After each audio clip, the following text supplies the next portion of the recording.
अब एक पन्ना पलट ही रहा था मैं, तो मैंने एक बात और पढ़ी, एक बात और सुनी। वो क्या? कितनी सुंदर बात।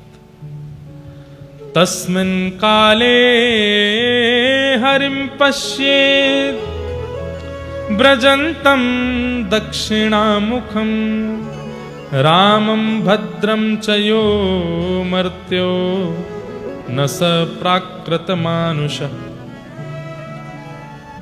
महाप्रभु जगन्नाथ स्नान वेदी से जब वापस लौटते हैं, उसको कहते हैं ठाकुर जी पुनः पहुंडी करते हुए जब वापस जाते हैं,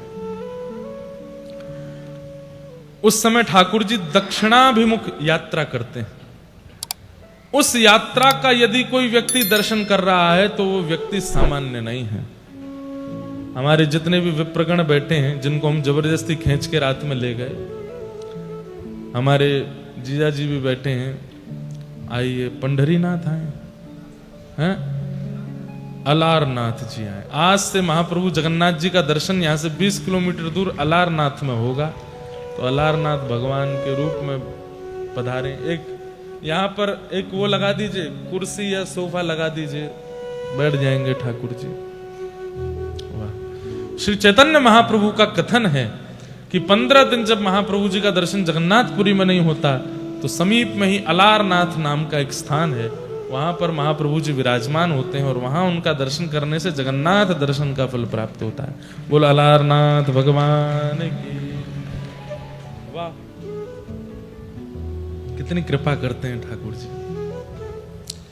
कल जब हम स्नान दर्शन करने गए थे तो बहुत भीड़ लगी थी, नहीं जा पा रहे थे और स्नान प्रारंभ हो गया था।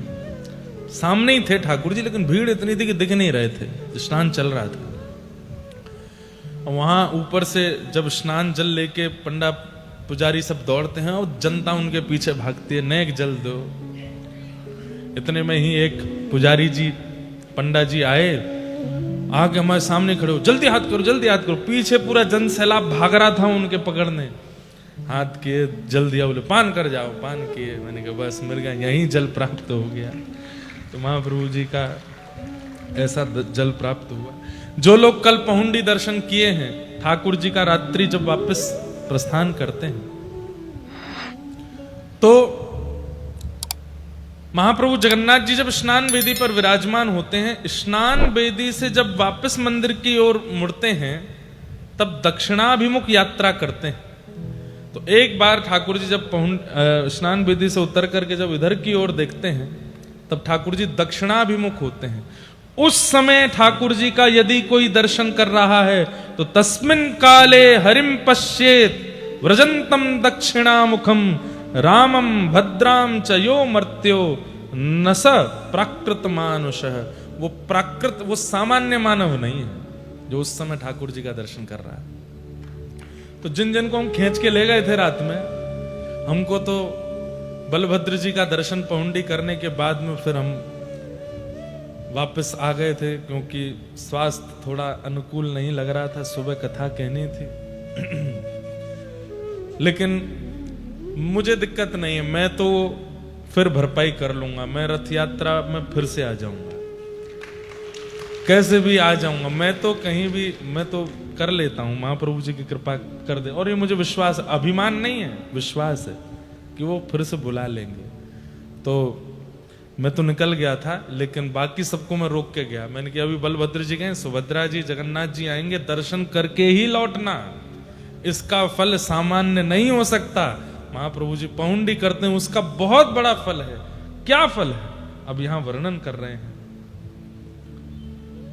भगवान की दक्षिण मुखी यात्रा देखने के लिए जो व्यक्ति खड़ा रहता है, धर्म शास्त्र समूह में जो कुछ धर्म कार्य वर्णित हैं, वे सब उस समय उसको हो जाते हैं, उसको प्राप्त हो जाते हैं। जितने भी धर्म कार्य शास्त्रों में वर्णन किए गए हैं, संध्योपासन का, गायत्री अनुष्ठान का, तीर्थ यात्राओं का, सुंदर नदी स्नान का। कल ठाकुर जी की पहुंडी दर्शन की कितनों ने थी हाथ ऊपर करना, रात्रि में जब वापस लौट रहे थे। आप लोग भी हाथ ऊपर कीजिए। और कौन था हमारे परिकर में से, हाँ, जिनको खींच खींच के ले गए थे हम, आप सबने किए। भगवान की दक्षिण मुखी यात्रा देखने के लिए जो व्यक्ति खड़ा रहता है, धर्मशास्त्र समूह में जो कुछ धर्म कार्य वर्णित हैं वे सब उस समय उसको प्राप्त हो जाते हैं। जो मनुष्य स्नात भगवान मुरारी के दक्षिणाभिमुख गमन काल में दर्शन करता है, वह स्नान दर्शन हेतु समस्त पुण्यों को प्राप्त कर ले। मतलब पूरे दिन दर्शन नहीं कर पाए, रात्रि में दक्षिणाभिमुख ठाकुर जी का दर्शन कर लेते हैं तो पूरे दिन दर्शन, सामने खड़े रह के दर्शन करने का जो फल पंडा पुजारियों को प्राप्त हो रहा है वो रात्रि की पौंडी देखने से प्राप्त हो जाता है। इतना फल ठाकुर जी के सुंदर उस भाव का यहां पर बताया गया है।